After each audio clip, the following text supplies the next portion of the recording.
Баршаңызға қайырлы күн достар, мен каналыма қош келдіңіздер. Бүгін сіздермен өте дәмді, әрі нәзік апельсиннен кекс әзірлейтін боламыз. Видеоны соңына дейін көріп, менімен бірге әзірлеп көріңіздер. Осында керемет рецепттерімді жіберіп алмас үшін арнама тіркеліп, қоңыраушаны басып қоюды ұмытпаңыздар.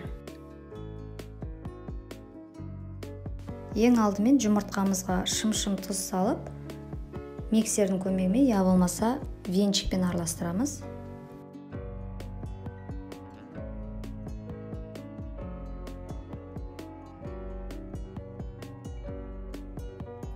Енді қантымыз салып, жақсылап миксерлейтін боламыз, аппақ болғанша. Енді кезекте сұйық майымызды құйып, бір дана апельсиніміздің қабығын, яғни цедрасын алып, теркадан өткіземіз, майдат шешесінен.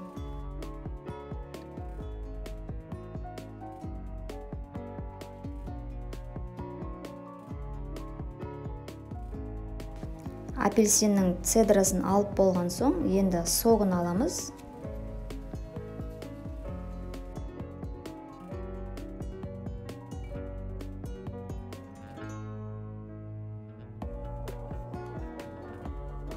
Дайын болған соғымызды ситамен осылай өткіземіз.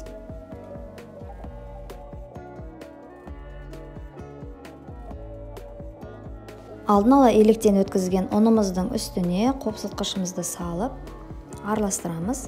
Дайын болған массаның үстіне ұнымызды барлығын қосуға болмайды, бөліп қосып, венчиктің көмегімен осылай араластырамыз.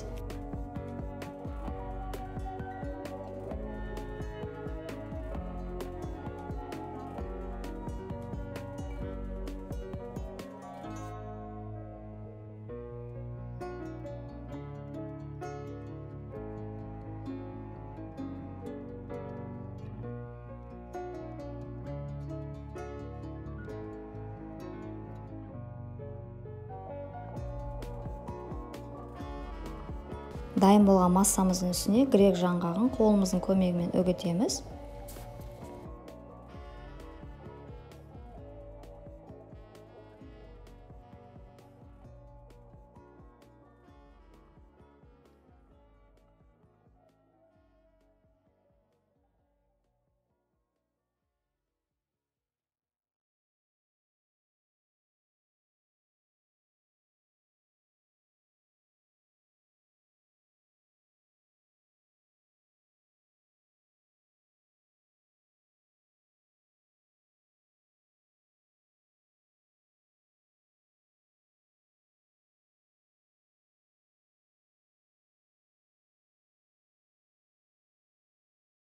Енді формамызды дайындаймыз. Менде 20 сантиметрлік форма, осында кекске арналған.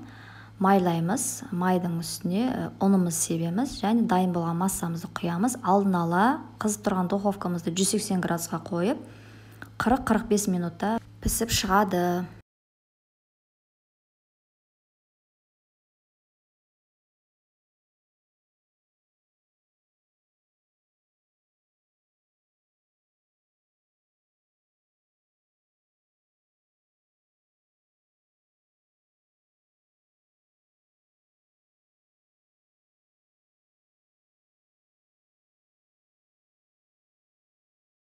Видеоны соңына дейін көрген болсаңыздар, видеома лайк басып, қоңыраушаны басуды ұмытпаңыздар.